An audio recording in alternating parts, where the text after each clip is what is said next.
ये कहा कि अगर इम्तियाज़ शान साहब की लहर है तो स्टार्ट जो है ये बानीहाल कॉन्स्टिट्यूंसी से है।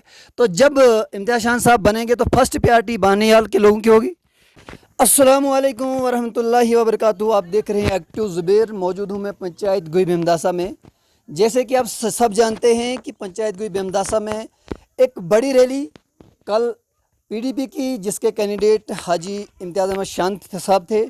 तो उसके साथ साथ यहाँ पर हमारे सोशल एक्टिविस्ट रफ़ी पाचो साहब हमारे साथ मौजूद है, शहबाज साहब है और बिलाल साहब गूल से हैं। तो सबसे पहले बिलाल साहब, अस्सलाम वालेकुम। वालेकुम सलाम। तो बिलाल साहब, सबसे पहला सवाल मेरा आपसे ही होगा कि यहाँ आपने देखा कि कल क्या सैलाब लाया है नौजवानों ने। तो मैंने सुना था कि नौजवान ही इनकलाब लाते हैं, तो किस नज़रिए से आप इस जलसे को देखते हैं? सबसे पहले मैं आपका शुक्रिया करता हूँ। देखिए, यहाँ के नौजवानों के अंदर जो जोश और जज्बा है वो हाजी इम्तियाज़ शान साहब को लेकर है कि एक शख्सियत को वो वोट कर रहे हैं इस वक्त। ये खाली बेमदासा में नहीं है, ये पूरे घूल और बानीहाल में नौजवानों की एक आवाज़ है कि हाजी इम्तियाज़ अहमद शान साहब को लाना है। एक ईमानदार शख्सियत है और दयानतदार शख्सियत है। इस वक्त हर एक इंसान की यही आवाज़ है। रफ़ी साहब, अब आपसे सवाल मेरा ये है कि कुछ अपोजिशन में बैठे हुए लीडरान अपने कैंपेन में ये कहते हैं कि हाजी इम्तियाज़ शान साहब के पास पैसा बहुत है, और ये यहाँ नहीं बल्कि ये यहाँ से बानीहाल तक अफवाहें फैलाई जा रही है कि अब अपने पैसे लेके अब वोट खरीद रहे हैं 1000-2000 देकर। तो क्या कहना चाहेंगे आप कि ये बात सही है? देखो, जो आपने बात की पैसे की कि हाजी इम्तियाज़ शान साहब पैसे दे रहा है, ऐसा कुछ भी नहीं है। हाजी इम्तियाज़ शान साहब एक गरीब की आवाज़ है। जो बेवाओं को वो पैसा देता है वो उसका अवलियन फ़र्ज़ है। जो वो यतीमों को नज़र रखता है उनको पैसा देगा कहीं, वो तो अल्लाह के पास उसका लेना देना है। लेकिन ये जो बात जो बोल रहे हैं कि वोट के लिए पैसा जो देते हैं, वो सब दुनिया को पता है कि एनसी कांग्रेस कितना पैसा देती है लोगों को, जो रातों को लोगों के पास चलते हैं। ऐसा कुछ नहीं है। यहाँ उमर अब्दुल्ला साहब को आना पड़ा, इस लीडर ने पहुँचाया। इतना डर है कि उमर अब्दुल्ला को यहाँ पे पहुँचना पड़ा और लोगों से यही कहता था कि यहाँ पीडीपी ने क्या किया, हम लोग भूले नहीं है। ये जो गरीब तबका है ये भूले नहीं। अभी आपके 2002 के 1998 के 1996 के सबसे बड़ा जो घोटाला है वो तो आप लोगों ने किया है। जबकि जम्मू कश्मीर एक कंट्री थी वो तो आपने बेची है। जबकि आपने ये बोला उसके बाद कि आप वोट दे दो, मैं अमन लाऊंगा, तो लाया पोटा।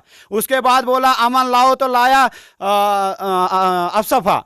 उसके बाद बोला आप अमन हमें वोट दे दो और हम आपको अमन और शांति देंगे। और उसके बाद नौजवानों को 2500 नौजवानों को कश्मीर में मारा गया। उसके बाद फिर बोला तो कश्मीरी पंडितों को भगाया गया। मिलिटेंसी पैदा की तो नेशनल कॉन्फ्रेंस ने।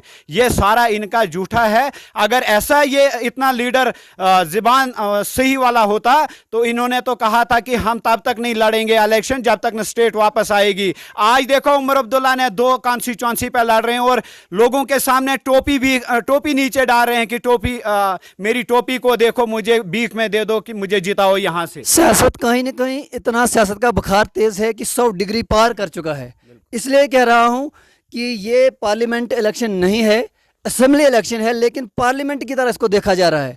आप देखते हैं कि कहीं ना कहीं यहाँ पर राहुल गांधी साहब आए, कहीं ना कहीं एनसी की तरफ से यहाँ पर उमर अब्दुल्ला साहब आए, और अगर हम नज़र दौड़ाएं बीजेपी पर तो जितेंद्र साहब आए बानीहाल में। तो क्या किस नज़र से आप देखते हैं कि क्यों इन लीडरों को यहाँ पर लाया गया है? देखो, बात साफ आपको दिखाई दे रही है, जनता को दिखाई दे रही है कि इनको जीत बिल्कुल, हार जो है नेशनल कॉन्फ्रेंस और कांग्रेस को बिल्कुल सामने दिखाई दे रही है शीशे की तरह। इसलिए इनको वजीर आजम को पहुंचाना पड़ रहा है संगलदान में। बिमदासा में हेलीकॉप्टर बैठा रहे हैं दिल्ली से लीडर लाके। ये क्यों? एक छोटा सा बिमदासा इलाका है, यहाँ पे क्यों? क्योंकि इनको शीशे में दिखाई दे रही है अपनी शक्ल की हमारी हार हो रही है। और उमर अब्दुल्ला साहब को बार बार ला रहे हैं, जो कि एक कोलिशन थी और कोलिशन में भी इनका ये हाल है, क्योंकि इनको शीशे की तरह दिख रहा है कि इम्तियाज शान साहब की बाहरी अक्सर से जीत हो रही है। क्योंकि नौजवानों ने एक ही अहद किया है कि आज हमने उस लीडर को जिताना है जो लीडर गरीबों की आवाज है और यतीमों की आवाज है और नौजवानों का मुस्तकबिल है। कोई रिश्वतखोर नहीं है जो रिश्वत खाएगा। जिन्होंने 18-18 साल सरकार बनाई और सरकारों में रहे हैं, उन्होंने आज तक क्या किया? अगर उन्होंने काम किया होता तो उमर अब्दुल्ला और राहुल गांधी जी यहां नहीं पहुंचाना पड़ता। प्रियंका गांधी बानीहाल में चलाई जा रही है। क्यों?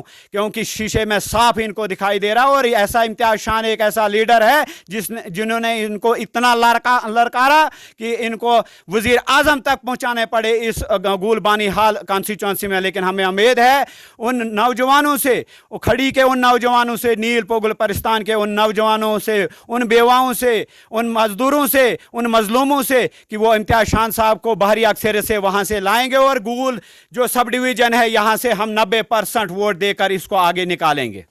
शहबाज भाई, अब आपसे गोल बचाओ का नारा दिया जा रहा है, तो कल के जलसे के हवाले से आप क्या मैसेज देना चाहते हैं यहाँ से खड़ी पोगल पलिस्तान बानिहाल कॉन्स्टिट्यूंसी में?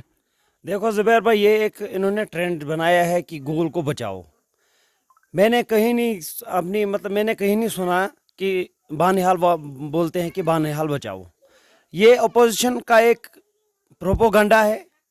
तो मैं यही मैसेज देता हूँ कि हर एक नौजवान से, ख़ास करके हर एक नौजवान से, कि आप इन बहकाओं में नहीं आए।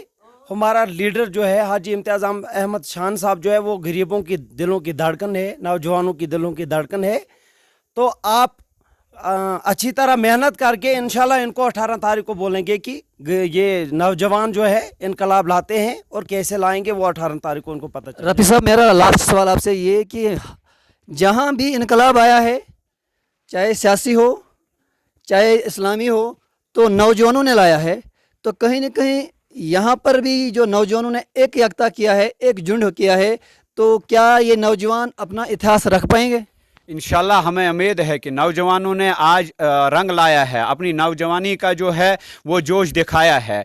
और ये नौजवान एक मुस्तकबिल है। नौजवानों की सोच जो है ये एक बहुत लंबी होती है, और नौजवानों का जो मुस्तकबिल है वो आने वाला उनको दिखता है कि हमारा मुस्तकबिल कौन लीडर हमारा देख सकता है।